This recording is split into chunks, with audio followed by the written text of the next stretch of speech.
Right now you're warm, you don't even think about it. There's a dial on your wall. The second the air gets too cold, a machine kicks on. It fixes the problem before you even feel it. Home to car, car to office, all heated. The coldest part of your whole day is probably 10 seconds. That's the walk between them. For you, winter is an inconvenience. Scraping ice off a windshield, grabbing a jacket, complaining the sun sets too early. But for almost all of human history, winter wasn't an inconvenience. It was an executioner. And it didn't come from one direction. It came from four. Cold could kill you. Starvation could kill you. Predators could kill you. And the long black nights could grind you down before any of the others got the chance. So how did people survive that? No furnace, no supermarket, no real walls for hundreds of thousands of years. Because they did. And how they did it is one of the great achievements of our species. Enemy 1. The cold. Here's the uncomfortable truth. The human body is built for the tropics. We come from warm Africa. Left exposed in freezing weather, we go down fast. Hypothermia can take hold in hours. Fingers stop working. Thinking slows. Past a certain point, the body just shuts off. No fur, no claws, no natural insulation. As far as cold weather survival goes, we're one of the worst equipped large animals on the planet. And yet we didn't just survive winter. We walked straight into the worst of it. Into Ice Age Europe. Into Siberia. Into temperatures the naked body was never built to handle. Fire was the first answer. But fire has a problem. It only warms the side of you facing it. It doesn't move when you do. The moment you step away to hunt or gather wood, the cold is back. What people really needed was warmth that traveled with them. That's where clothing comes in.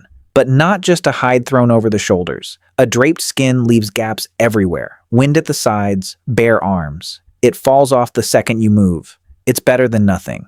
But in real winter, better than nothing still gets you killed. The actual breakthrough was cutting hides into shaped pieces, then sewing them into something that fit the body. Sleeves, sealed seams, a pocket of warm air trapped against the skin, no matter how much you moved. That's the difference between a blanket and a coat, but that takes a needle. Not just any sliver of bone, one ground to a fine point, with a tiny eye drilled through it. Delicate enough to thread, strong enough not to snap.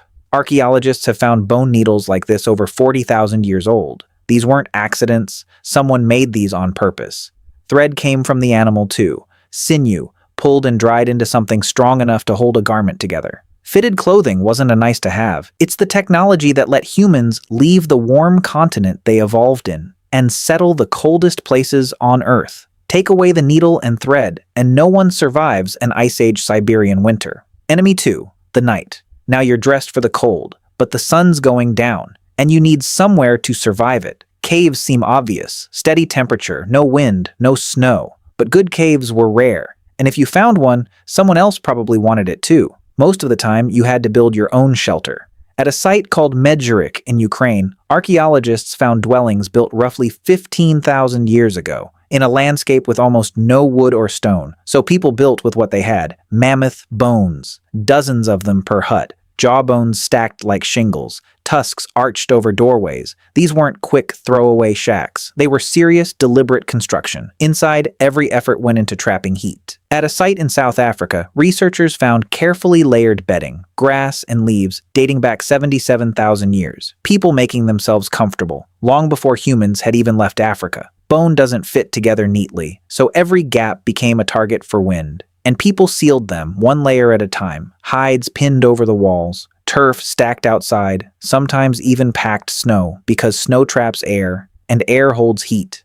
Bit by bit, the wind ran out of ways in. The shelter stopped being just walls. It became a system that kept people alive through nights that should have ended them. But a sealed-up shelter creates its own problem. Keeping a fire going all winter eats through fuel fast. And getting fuel means going back out into the cold, again and again. You're tied to that shelter, which means your food has to be nearby, or already stored. Enemy 3. Hunger.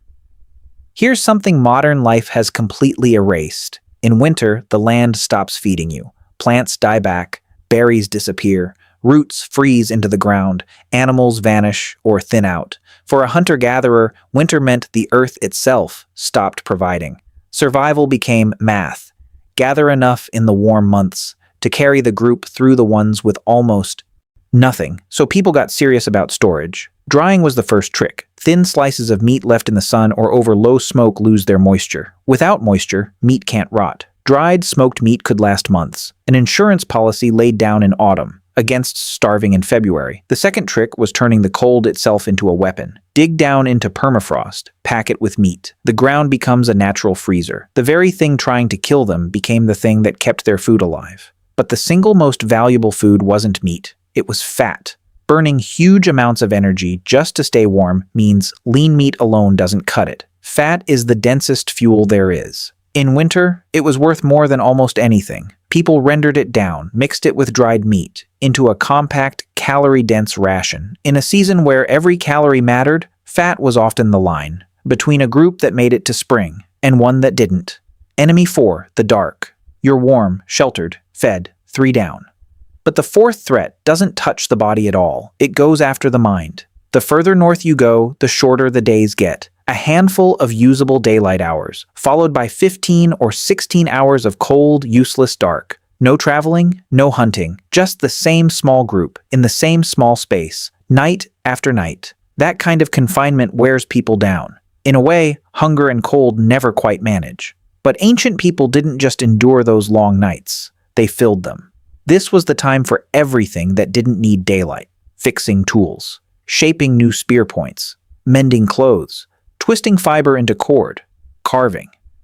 The dark wasn't wasted time. It was workshop time, spent preparing for the moment the weather turned. And it was more than labor. That's where people talked, where elders passed knowledge to the young, where the same stories got told again and again, carrying a group's memory forward. A researcher studying the Yuhuansi people of the Kalahari found something striking. Once night fell, conversation shifted sharply, away from practical talk toward stories, song, and ritual. Firelight itself seemed to loosen what people were willing to share. Huddled together against the dark, people kept each other warm and kept each other human until the light came back. What it built stepped back, and the pattern is hard to miss. Winter didn't just get survived, it built us. The cold forced fitted clothing into existence. The scarcity of shelter forced real architecture. The seasonal gap in food forced storage and preservation. And the long nights account for a huge share of where human culture itself took shape. Most of the technology that let our species spread across every climate on Earth was forged in the fight against the cold.